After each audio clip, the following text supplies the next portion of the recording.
bacon bit about Hamilton. Wow. This is a bacon bit about Hamilton. How did a bacon bit, son of a bacon... Wait. What? Calm down. Welcome, everyone who's listening, to our bacon bit about Hamilton on Disney Plus. Yeah. Yeah. Streaming everywhere. I would like to start at the beginning here and just ask you guys, what was your previous relationship, quote unquote, Okay. with the Hamilton musical on Broadway? Good question. I think I have less experience than Zach, so I'll go first. Okay. I started listening to the soundtrack in 2016, end of 2016. We should clarify that Hamilton is a American musical. It came out 2015 on Broadway, I believe. In fact, it's about the real life of one of America's foremost founding fathers and first Secretary of the Treasury, Alexander Hamilton, captured live on Broadway from the Richard Rodgers Theater with the original Broadway cast. Yes. And so there's musical 2015 about Alexander Hamilton. Now let's go. So end of 2016, I was working at a place where people were talking about it a ton. And not that I normally care about Broadway soundtracks. Mm-hmm. I wanted to know what everyone was talking about. I love Zeitgeist. And so I started listening and I was like, it's not going to be my thing. I don't really like rap all that much. And immediately started liking it. Like the soundtrack is great. Even without knowing what's happening on stage, I knew enough about Lin-Manuel Miranda because my ex-wife listened to In the Heights all the time. Oh. And so In the Heights was his first. Yes. Was it his first? I know it's his first breakthrough. First. I don't know. Yeah. I mean, he broke big with it. Looking it up now. Yeah, he won. I mean, it won the Tony for Best Musical, and he gained, big renown from it. Mm-hmm. So it was, it kind of made him the name. And I think looks like it was his first thing, by the way. Okay. Yeah, it gave him the ability to continue on doing this other thing. Right. And so I started listening to that. I listened to it about 5-6 times through because most of the songs, I'll say, are addicting to listen to. They're fun. Mm-hmm. And you can picture what's happening on the stage because tickets to this show are a lot of money. And I knew easy $400 or $500. Yeah, I knew I'd never be seeing it, so I kind of was just like, I was satisfied with that. That said, after listening to it quite a few times, I was a little bit sick of it, and then kind of put it behind me while feeling like I knew the story well enough. Mm-hmm. Yeah. So what about you, Zach? I knew it less than you do or did. Similar thing. I heard a lot of chatter about it on Twitter. Like overhyped, you felt? No, not necessarily. I heard a lot about it, and it was around about the time that it had broken big from the people who had seen it. And so, I jumped online, and I think it hadn't even been released on Spotify yet at that point. So I got a hold of some of the songs and listened to it and found it very cool. And I think especially the first few tracks, they're really engaging and creative and different. And so I really liked it. And then I started listening to it some more, and I felt myself disconnecting. But I did the more like throughout as the story was being told, because I knew I was missing a very crucial piece. And so I made the decision to cease listening to it. And said, unless I see this in its context and how it's intended, I don't want to listen to it. Because I do think one of the biggest mistakes people make is over listening to original cast albums for Broadway shows. That's not how they're meant to be. You mean like consumed. When I had to listen to Wicked 9,000 times, and then when I finally saw it, I got it. And it was almost how I pictured. Love the music. I did not like the play. Oh, you didn't? Don't read the book. You'll hate the book. I hated the book first. Yeah, okay. And then they said that when I heard they were doing a thing about the play about the book, I was like, ugh, why? And then I heard the music, and I was like, oh, maybe this is good. And then I saw the play, and I'm like, nope, still don't like it. For me, though, it's like reading Shakespeare. It shouldn't be done. You're not supposed to read Shakespeare. No. I think you can read Shakespeare, but there's a level of enjoyment you're missing out on. Exactly. Like you can do it, but it's so much better if it's seen. Yeah. So I felt that way and decided not to engage with it as much. And I knew there were some songs that I had heard that I kind of like tuned out on, and they are now, they are so much more meaningful to me because I have the context of the actor's performance and the what's going on, which is interesting because we kind of mentioned this as a rap and hip hop musical. You can listen to the cast album and get almost the entire story because there's only a few phrases here and there that are not recorded. Yeah. Although I swear there were some songs in the performance on Disney that I'd never heard on the album. Yeah, and it could have been extended because things. You skipped. No. You didn't skip anything. No. Okay. No. So what about you, Joel? Is this new to you? No. So here's the thing. So when I heard back in 2015 or whatever it was, when it started getting really big, and it was a huge Broadway play based on Hamilton, my first thought was, why would there be a very popular play right now about a founding father of America? This is, not exactly the thing that thrills audiences right now. Little did you know in 2020 what would be happening to the world. Yeah. Well, but it was just more a thing where I heard about that and I'm like, I don't understand why. And then I read up on it. I was like, oh, okay, so it's a different style. It's a diverse cast. I get why people are liking this a lot. But then it became so hyped that I was like, why? Why is everyone just so obsessed with this? I listened to the soundtrack. And what I do, Zach, because I love live theater, I don't get to see it as much as I want to. Sure. Yeah. And what I do is I'll listen to the soundtrack, but I'll actually be on Wikipedia and like reading the story as it goes along. Because in Wikipedia, there's a great job of plays where they'll explain what's happening and then they'll put like in parentheses what song it's for. Yeah. Oh, that's cool. And so then I'll go through and be like, okay, I'll listen to that song till this point. Okay. And I'll read through. And then so I it's the same thing where it's not the same as watching the play. Yeah. Of course not. But it helps. But it's a step up from just listening to the music and having no context.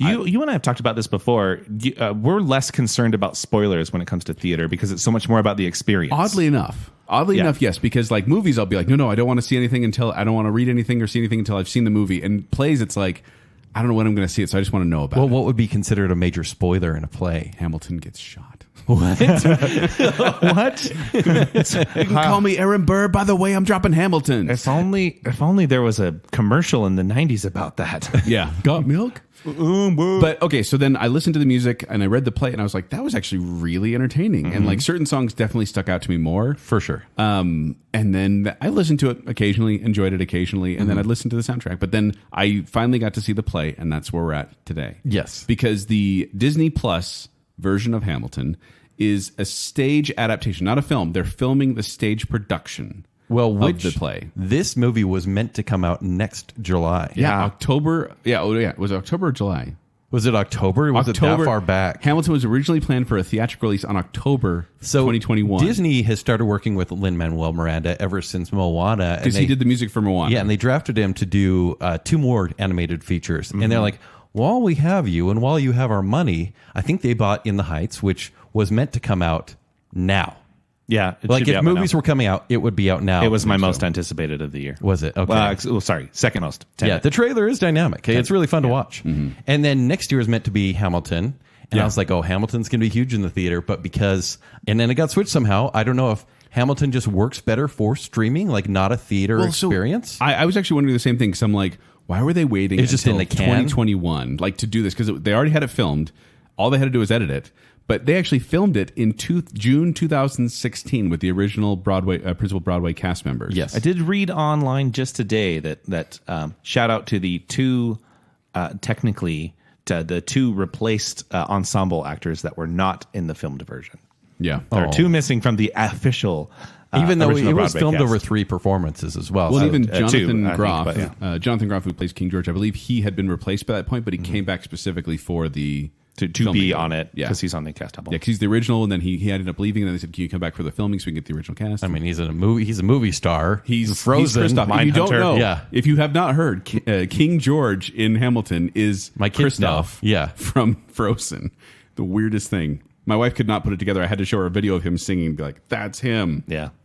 Anyway, so they filmed the play on stage with the live audience and the wide shot, and then they went back and did like tracking shots and kind of crane shots and close-ups without an audience. Lin-Manuel said they filmed a Sunday matinee and then spent Sunday night getting some close-up shots. Spent Monday doing some close-up shots. Usually there's no shows on Sunday nights and Mondays on Broadway. And then so they got some footage on Monday, and then they filmed the Tuesday night show. Yeah. And then they had enough through that to put it together. And so I was wondering, they filmed it back then. They probably had it edited back then. Why sit on it for so long? And I realized they probably wanted to milk a little more out of the stage production before they just gave it to everyone to see. Well, yeah, it is traveling now. Pretty much not now, but before everything. But you think so it's making a ton of money. 6 years after it came out, and then they're like, okay, now we'll release the film so everyone can see it. And then they were like no one's going to the theater, and they're like, okay, now's the time. Yeah, and I think it's the right thing to do because now when In the Heights comes out next year, there's going to be enough press behind the name Lin-Manuel Miranda for everyone that's not on Twitter, enjoying show tunes to see this movie. Yeah. And it's interesting too because Disney bought worldwide distribution rights for $75 million, and they outbid multiple other competitors like Warner Brothers and 20th Century Fox, which actually ended up becoming Disney too. But, yeah, that's true. And Netflix wanted it too, but Disney got it. And it's interesting because Disney got it, but in order for Disney to have it, they had to make it a little more family friendly. Yes. because in the play Hamilton, there are technically 4 F words. Right. Technically.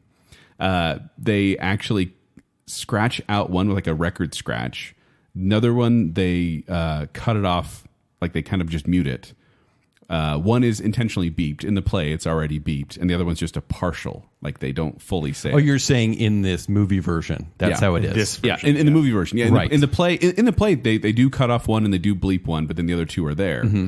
But in the movie version, they actually kind of remove all of them. There is quite a bit of the actual content and themes, and there's some S words as well. Like this is not one for kids, and it is PG-13 rated. It says it on there when you go to click on it. Very adult themes, but they're trying to like walk the line of Disney Plus. Yeah, because Disney Plus will not have anything rated R on it. Mm-mm. If they do, that will go to Hulu, but that'd be a waste of money for Disney. That's going to Touchstone Plus. Yeah, I would get that one for sure. Plus. But and that's the thing, it is a little more grown up, but not too grown up. Like teenagers can handle this just easy, but I wouldn't show it to your young kids, maybe, just because there's an affair in it, and also just there's so many words, words that kids would maybe get lost. Also, it's 2 hours and 40 minutes long. Yeah, didn't feel like it. Did it feel longer? Okay, so I've been watching. Let's get to a review. Yeah, okay. We've been doing Song and Dance Sunday in my house, where it's just during the pandemic. It's just something fun to do, and so we'll watch a famous musical on Sundays. And a lot of them are well over 2 hours, and a lot of them feel like they were well over 2 hours. Yeah. This one, just me and my wife watched it together. We were previewing to see if we wanted to show it to our kids, and I was like, "Wow, that went really quick." Is it because is it an operetta? Is that what this is called? I guess I was trying to find a word too. An operetta is essentially a musical that's sung through. Yeah. So like your Les Mis and your Phantom of the Operas, where they don't really ever stop singing. In a lot of old musicals, they'll have just dialogue that doesn't really flow well, maybe not written the best, and then it'll go to an amazing song and everyone starts singing and dancing. We just watched Bye Bye Birdie, for example. It's mostly talking, and the songs are just kind of coming every now and then. Dang, that's a fun movie, by the way. Really? And Margaret is beautiful, but that's not the point. Well, yes, she is. But this one was, it's singing almost the entire time. Yeah. All right, so let's go around and give our reviews of Hamilton. Yeah. And like we said, there's no real spoiler section here because this is history. Zach, I'm really curious what you think. I feel like you're going to have a lot of thoughts. Because you are probably the most experienced in theatrics. I do have opinions that get into a more technical level. Mm-hmm. I will just... I'll give you my bias, or I'll give you just my opinion right away. Drop it. Let's do it. It is the finest filmed stage musical I've ever seen. I've never seen it done better. The way they put it together is amazing. I've seen a junior high presentation of Grease Junior. No, wait. No, I'm trying to figure out that Grease 2 Junior? Yeah. When you say the finest filmed, as in the way it's put together and the way you're watching it. I'm thinking how many filmed performances are there out there? A couple that come to... You're putting me on the spot here. Well, no, I'm just wondering, Sweeney Todd was probably my favorite to this point. I'm just watching the stage. Sweeney Todd. With Angela Lansbury? And Lynn Carroll, I think his name was. Mm-hmm. Anyway, and then there's been a few like Oklahoma with Hugh Jackman. Mm-hmm. Just there's been some filmed versions. Zachary Levi was in She Loves Me in 2016. They filmed that, and they're good. But the way this is put together is so cinematic and so engaging that it takes an already engaging story and just it takes it next level. So it feels so professional. And then the music itself has just been in my head in such a way because I think it's so engaging. It's making my mind work. Mm-hmm. And then seeing it visually, it's visually breathtaking in so many ways. The way it's staged, it's simple, but it's spectacle without having big things moving around, like a large... The set is very minimalistic. Yeah. It's like kind of like like dock or something like that. It's like woodwork. Yeah, it's like a scaffolding almost. Yeah. And the cast is wearing just bloomers, basically. Yeah, well, it's stripped down to a point of pure storytelling. Yeah. And Lin-Manuel has said this is a story of America then told by America now. So the cast is very racially diverse, many people of color. I believe that they're cast for ideals and ideas. Your cast is energy, your cast is power, your cast is innocence, and these characters embody that. But getting to my review, I think it's amazing. I was shocked and floored, and I immediately wanted to watch it again. And so this is the first time you've seen it. First time I'd seen. I never had. Not even a leaked version or anything like that. How much of the history did you know of Alexander Hamilton? Not a ton, and I actually don't take it as history.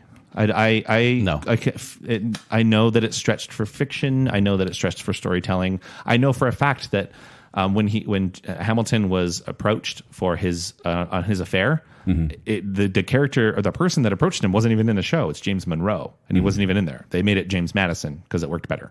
Like I know they had to change things, so I don't take it as history fact, though it does help me to want to look into it more. But I had never got to see the show. I always put in for tickets for the lottery and stuff and never got to. Yeah. I had a bootleg and I started watching it and it was such low quality that I was like, no. Yeah, why bother? And I'm so glad I waited. I'm so glad I didn't listen to the music as much. So a lot of that was fresh. Songs that I wasn't interested in before are now my very favorites. Really? For example, Satisfied. It's a song Angelica Schuyler sings about her experience with Hamilton. I never really clicked with me. I think it's the finest song in the whole show. Like, I love this thing, and I couldn't give it a higher A+. A+. Well, A+. 10 out of 10. A+. Get your. I was going to say, do your 10 out of 10. It was a 10 out of 10. Heavens. I was actually not Don't giving lean it over to the kid side so early. Well, hold on. I would never give it I a actually plus. wasn't even giving it my final grade. I was just kind of saying that as a figure of speech. But when you say I couldn't give it a higher A+, though, I mean, that's a lot of hyperbole. Yeah, exactly. But that's why I wasn't giving it my official grade. And now that you've seen it on video, would you be wanting to see it on stage? Is that I'm glad you brought that up. There's nothing about seeing it on Disney Plus that makes me want to see it live any less. Because what this filming does is it gives you an intimate look at the show that you will never, ever, ever get that. So you are not seeing multiple views and all that. You're not seeing how you would see it at the same time. I do wish, and this is just me, I wish they would have given us just more wide shots and let us see the whole stage. Yeah. Because there's stuff happening everywhere, but they kept cutting the camera to different places, and I'm like, it looks chaotic. I just want to see what everyone is doing right now. I did want to see more of the choreography on the sides. I think they give you stage pictures when they want you to have the best stage pictures, which that means, how they framed everybody on stage. They pull out wide for some really, really cool setups. But I really do think it's like, you can see that when you come see the show.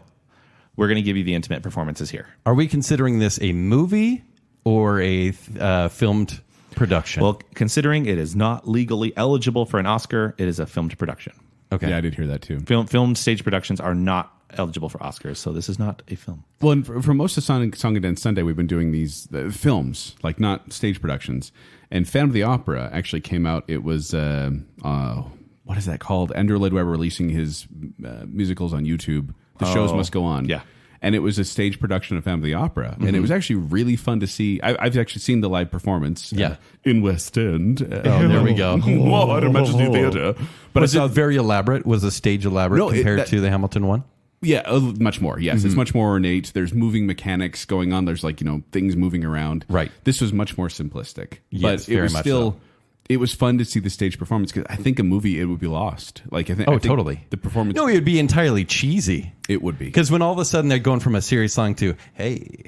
If you saw it in a movie and people dancing in the street the way they do, you'd be like, nope. And I can't accept this. I kind of have because there's a YouTube channel that I'm not going to remember the name of, so I'm not going to even try. But my kids like it, and they do covers of Hamilton songs. And they do them kind of in a film version with people playing the roles and stuff like that. Is it bad? It's fine. No, it's actually not bad. They sound great. Is it working with but lemons? Seeing it is. That's it. Yeah. But seeing it, I knew it was yellow, but I could not remember lemons. Yeah. But it's fine. But it just doesn't feel like the same type of thing. It's a little more like I don't know. I felt like parody it a little bit on stage. Yeah. Are we saving a spoiler section, or is that necessary? We can do a quick one. I mean, I don't know why we would because it's history. I will say history is happening. I think that there are things that happen in the show that I would consider spoilers. So you do want a spoiler section? A few minutes. Okay. Well, so I don't know if I crossed that line. Yeah. Well, I'm glad we put the line between movie and film production because as a film production, it's fantastic. Yeah. It is having the best seat in the house and multiple best seats in the house. Seeing different views. It's interesting too because since it's a live production for the most part, you even see some of their flaws when it comes to songs. Sure. It feels more real. I prefer the vocalizations on stage to the recording. I've actually listened to they're perfected in the recording. I've listened to the cast albums since seeing it, and I found myself feeling more emotion from the actors. I think on the movie. Leslie Odom visual there too. Leslie Odom Jr. plays Aaron Burr, who's a standout in the cast. He won the Tony. His singing in this production, in the filmed one, not super great for me, but his acting is good. Yeah. Whereas he sounds better in the album. I'm going to say something kind of controversial right now. Ooh. And maybe you agree, maybe you don't. Okay. But it was amazing to me, just kind of mind-boggling, I should say, that the weakest singer in the cast was Is the Lin-Manuel lead? Miranda. Well, weakest actor as well. I thought acting was fine. He's not super good. But like when he's fine. It's like me writing a musical and being like, I'm the main guy, everyone cheer for me, when I'm clearly the weakest. No, but I'm the weakest link there. People put him up on this pedestal, Yes. and rightly so, because he is so talented. Like you listen to Moana, and just the way that they do the rhymes and just the cadence of it. Oh, yeah. it's so entertaining to listen to. Same with Hamilton. You listen to the songs and the way they speak, the way they actually sing, the way the music comes together, and the melodies and the harmonies. It's so good. And then he comes on and actually sings, and I'm like, not as strong a singer as everyone else around you right now. Not I feel bad. like saying that. See, But I think it's Hugh Jackman in Les Miserables. yeah, that's pretty bad. Well, no. Russell Crowe was really bad. So was Hugh Jackman. Hugh Jackman was one of those where I'm like, It I like felt your soulless a little performance. bit. But then someone actually said to me, doesn't it feel like a little more like he stands out because of that? Like maybe he's going for that. A little more raw, a little more emotional, a little less polished. And I was like, well, maybe, but He brings a level of intensity that I bet you no other actor does in that role because it comes from his place of passion. yeah. See, And I think you maybe overlook the I totally disagree. I think anyone else should be in that role, and I wonder if casts that followed him, if they had to follow in kind of like the weakness in portrayal. I can tell you, I mentioned I watched a little bit of a bootleg. The bootleg had his understudy. Okay. Much better. Yeah. As far as vocal performance. yes. Like We got to be very- careful. If we bash on Lin-Manuel Miranda, Yeah. people are going to burn down the bacon It's- cake. Well, no, he's the weakest part. Much more. Weakest singer. Weakest singer, weakest actor. I mean, obviously he created the thing, so you can't bash him too much. But his understudy Javier Munoz, who's also his understudy on in the Heights, because Lin-Manuel also wrote and starred in the Heights.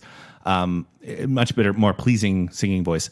And so, if I was to give it a score, I actually would give this show a 9.5 because not a huge. I actually really don't like Lin-Manuel's voice. Yeah. I really don't like his voice. I also didn't connect with another character, but which character? his wife. Oh, Philippa Sue? Eliza. I didn't like Philippa Sue. Are you kidding She me? was the I didn't emotional like her. center. She was the standout singer for me. She was the one that I went, she's going to go places. Really didn't like her voice. Oh, What? Angelica Schuyler would like a word with you. Oh, no, Angelica Schuyler's definitely Renee up there. Elise Goldsberry is amazing. No, I really, the thing is, I liked Angelica Schuyler's the way she was able to do the really fast sing. Yep. The fast singing was so impressive. But then Eliza, the way she would hit certain notes, I was like, wow, Well, I'm impressed. she won me over by the end, which we can talk about in spoilers. The reason I want to do spoilers is because I want to hear your guys' interpretation of the end. But I read up on it, so okay. I think that she just didn't connect with me. I don't think she was bad. She just wasn't working great for me. Okay. I really liked her. Yeah, So did I can tell. She was I've had the standout for me. I've had conversations with people. I'm definitely in the minority. Also, and I know theater productions do this, but the shared cast thing, I didn't like. Spoilers. I didn't like the repeat performance. Yeah, that's not spoilers. I think so. How people switch. No, we'll get there. We don't want to talk about who they are. I Okay, think it was okay. a big mistake because it's such a big production. It seems like Lin-Manuel Miranda. That's like Guillermo del Toro. It feels like he's like, I've got buddies. They're going to be in this. I don't like anybody else. So I don't know. Well, I know they do a limited cast a lot of times too for budgetary reasons. Yeah. It's like, hey, we don't want to use you for just this one part, so let's use you in two different parts. But I wish they would have distinguished some characters more because Right. some of them they were. I mean, it's not a spoiler, right? I could say who is who, right? I watched it with somebody let's who wait. was very surprised by it. What? Yep. I But was it's not a surprised. spoiler because I was surprised, even though I listened to the album many It's not a times. spoiler about the story. It's just an actor playing multiple roles. I know, but still, let's wait. But I'm going to give this one. I want to give it a B plus because of the hype, but probably a B because 2 hours 40 minutes is a beast. And that last half of this, it dragged for me. Really? Yeah, even knowing the songs because I'm like, I usually skip this song. And Zach, you're right. There were songs like "Helpless" and stuff that I liked this time around, but it did drag for me. And then Manuel Miranda, the weakest part. We just call him Lum. I'm gonna give it a B to be contrary to everyone's glowing opinion, even though I feel like it's still really good. Interesting. I just get annoyed. I get so annoyed With because everyone loved this so much and like worships this musical as the best thing ever. Camel hype. That I was like, man, I don't want to like it as much as everyone else. But you did. Yeah, I know. Yeah, I really like you know me. I love beautiful singing. I love really quick witted wordplay. Yes. And there were some runs on here where they were just going and I'm great. like, how are you doing this without messing up? It's so impressive to watch. And just the way like I said, the songs were impressive. I liked them before. I highly enjoyed many of the performances. Do you guys have a favorite song, by the way? nonstop for me that's a showstopper. Nonstop or Satisfied. Yeah, those are both really good. Or pretty much anything Aaron Burr. Honestly, Dear Theodosia is it's great. really touching, Really for different reasons. Well, we got to give love also to King George. And here's the thing about King George. Jonathan Groff, who I said was Christoph. In my mind, when I listened to the soundtrack, I imagined him prancing around on stage and kicking his legs and waving the wand around. He came out stoic and just glared at the camera, or glared at the audience and spat on them as he was singing. It's a restrained and extremely powerful performance. And it is because then I was like, it's like King George just trying to hold it together instead of freaking out on them. And even like the little shoulder shimmy, I was like, I think that is hilarious. Yeah. By the way, his spittle, which a lot of people have talked about, is how it's done, boys. It's intentional. That's why no one should be doing theater during COVID, because that's how much you should be spitting on stage. Wait. I don't think you need to spit on I've stage. been spit on by so many actors. Well, when you belt in a production, you're meant... In order to be heard, you put that much spit out. Because I thought he was hamming it up knowing he was being I thought he was filmed. supposed to, I was supposed to be frothing at the mouth at the Mad King That's George. how he sings. Really? Yeah. Because it was like shining on his lip for a bit. there's like But a you'll spit never bubble see that everywhere. when you pay $400 to go see that show. Because you're sitting far enough back. Yep. Unless you're in the splash zone. Oh, yeah. Anyway, and the thing that was interesting to me was that listening to the soundtrack versus seeing it on stage, quote unquote, in the film, because I've never seen it on stage, but there were certain lines that they're not really melodic in the music, but when you see them on stage and see what's happening around, there were lines that hit me emotionally, like, that is beautifully said, just like the way they said certain things. And I got to the end and I went, dang it, I really liked that. Yeah. And I want to watch it again. I'm giving this a 4.5. Whoa. Joel's highest possible score after Yes, this is my early high- viewings. my highest possible score on a first viewing because it really was so impressive. I'm like, I got to revisit that again. And yes, there were things that I was kind of like, like the F words. I'm like, not a big fan. Sure. But at the same time, one of them made me laugh. And I'm like, dang it, I shouldn't laugh at that. Don't let children see that. Was it about Aaron Burr?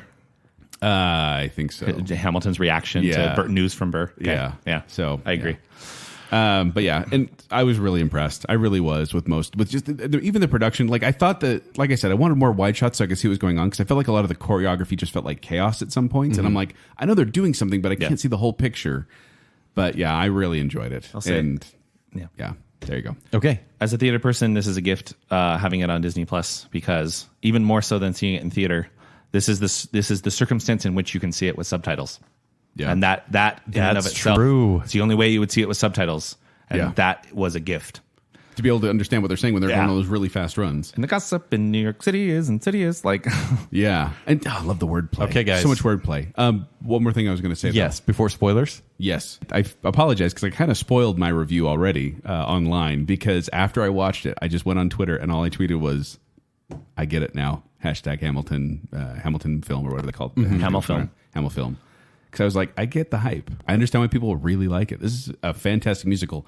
And I feel bad for every musical that tries to copy it for the next few years because it's going to happen. yeah. Shortly It's gonna happen. after there was a show release called Natasha and Pierre and the Great Comet of 1812 or something like that. And it had a very Hamilton feeling intro and it was not very good. And I actually was talking to someone there and I said, why Hamilton? Like you watch this play and there's George Washington and Thomas Jefferson and like all the, John Adams, these big, huge names that we know. And then someone said, it's because it's the story we don't know. Yeah. And I was like, For example, great segue. Who lives, who dies, who tells your spoilers? So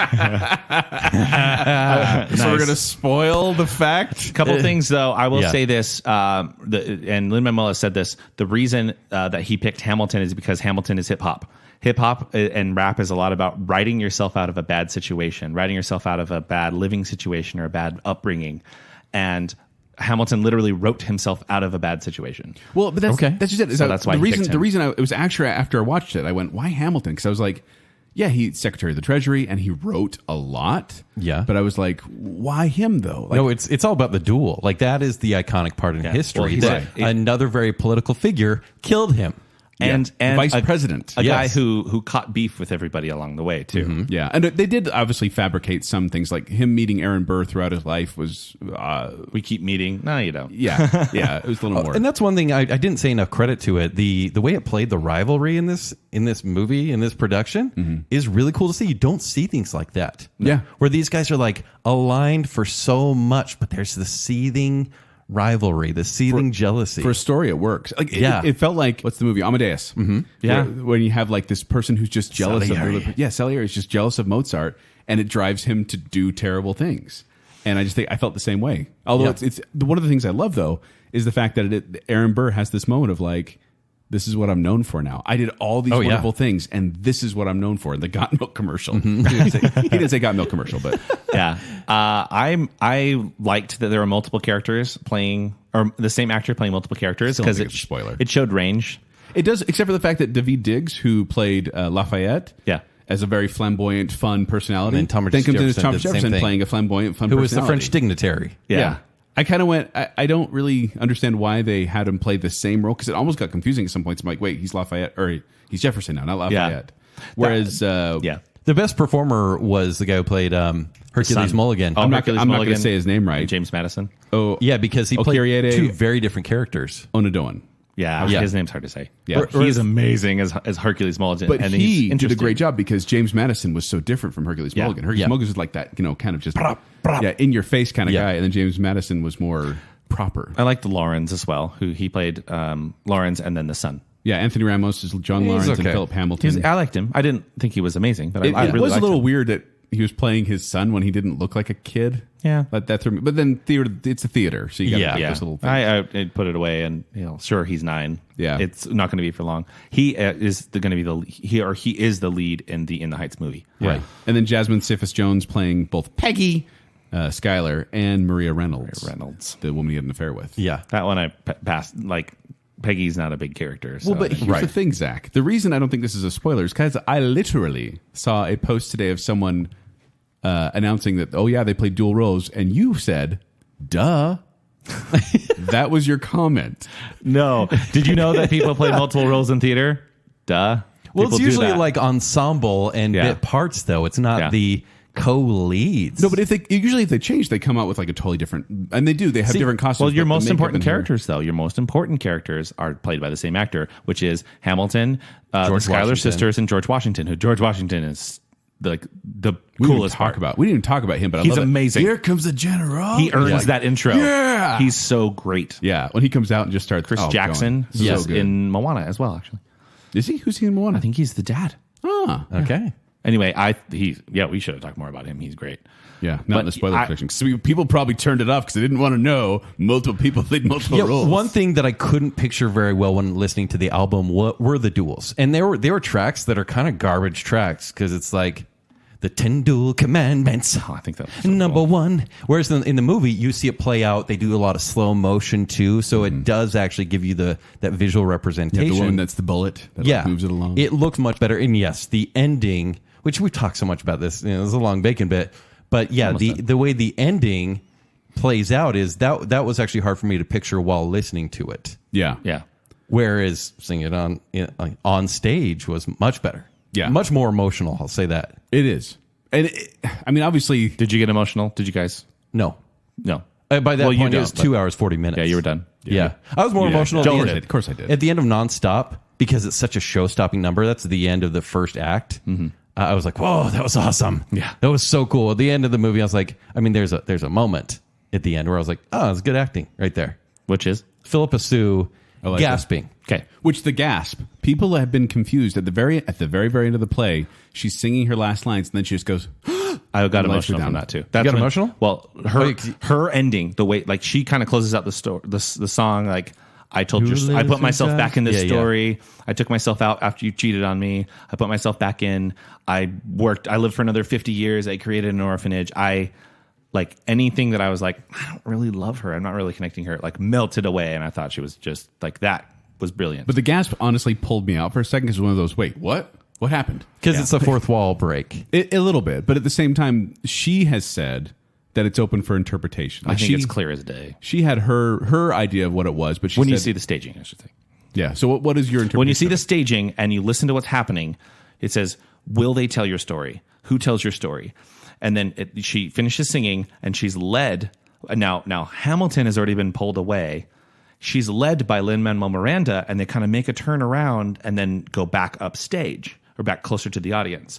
That is, and then I believe the curtains drawn back. And she very sees the clear. audience. Lin-Manuel Miranda is bringing Eliza Hamilton to say, who will tell the story? Will they know your story? Look, here's 1,300 people sitting on the edge of their seats in tears. That's a good interpretation. I think for me, it's pretty clear. People make it like religious. I don't agree with People it. say she's dying, or she sees Lin when she's dying. The pretty clear is, he's leading her into heaven to be rejoined with her son and husband, right? That's the pretty clear. It's the meta take is what you're saying. Yeah. And the meta take is very cool. For me, for me, it's based on staging. See, and I just think it's gas.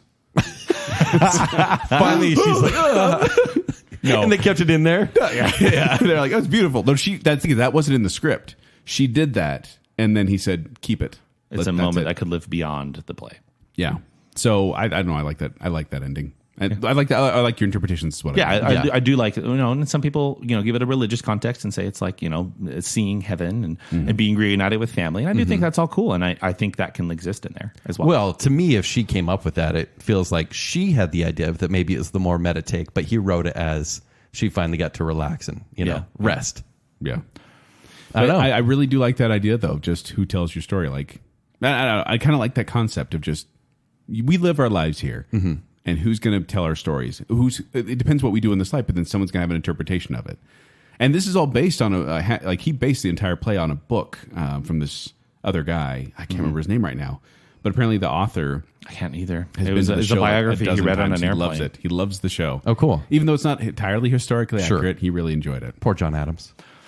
One thing I'd recommend to you guys as we're wrapping up, check out. It's a video. It's on the Obama White House YouTube. Oh, I thought you were going to say channel. Newsies is also on Disney Plus, a stage production. No. Oh, I need to watch that. Yeah, is it good? I haven't seen it yet. It's a Broadway show. It's a lot of good dancing. Yeah. But you go check out. It's a video from 10 years ago. Lin-Manuel Miranda with short hair shows up to a White House poetry event with the Obama administration, and the Obamas are there. And he says, I've got this new thing for you. I've been working on a concept album. It's about someone who embodies hip hop, Treasury Secretary Alexander Hamilton. And people start laughing, and they're like, what's this? And they start playing the opening number, and people don't know what to think or feel. And it was the first time it was unveiled to anybody. That's really when it cool. was a concept album. Yeah. Lin-Manuel is singing the whole thing as Aaron Burr. And then he said it took him 2 years to write the first 2 songs. Yeah, because you got to start it big, and it does. Yeah, it does. Well, and no, here's the other thing is like, so we watched a lot of World War movies and not regular war, other war movies. I'm watching a lot of war movies recently, and it got me kind of really interested in history. And then I'm watching this one. I also ended up doing a lot of research about the Revolutionary War as well. Yeah. And it's just so interesting to me. Like this, like honestly, these last couple of weeks have been really good for me because I've been learning a lot more about who we are in our country's history. Perfect month for it. Yeah. And that's what it kind of felt like. And even though, like, the thing is, I completely understand, like, reading about Alexander Hamilton and George Washington and Thomas Jefferson, like, all those founding fathers, of how flawed they were, because they were people who made mistakes, and that's fine, because we all make mistakes. But it's just one of those things where I'm like, wow, it is really impressive how they were able to build up this country in a way being very flawed people. Yeah, and very flawed people, but just in a way that had not been done around the world before. And, like, even when they were talking about crafting how difficult it was to kind of craft this Declaration of Independence and then craft the Constitution. Right. And it was difficult, but it really did kind of, this musical helped me kind of appreciate how hard it was. And that's why I feel like the innovation of the music matches the innovation of the founding of the country. Okay. And I think that's why it excels, because it's not your typical Broadway musical. No. Yeah. With a lot of ballads and all that kind of stuff. They're ballads, but still. Yeah. Now you should go watch 1776. Don't do that. 1776. Yeah, I tweeted about it though. It's so funny when it ends on Disney Plus. Did it suggest The Sound of Music to you guys? Me too. Everyone. Disney Plus. I don't want to watch The Sound of Music. Is fantastic. But like do enjoy after it. that, it doesn't make sense. So yeah, it should have been like the Broadway Newsies or something like that. Yeah. But it just made me laugh. Like I'm like kind of emotional, and Maria von Trapp just sitting there on the hill. So you're saying you're pro-Nazi? Is that what you're saying? That's is that time what to you're end the saying, show. Zach? Is that what you're saying, Zach? Well, Zach! Thank you for listening.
been spit on by so many actors.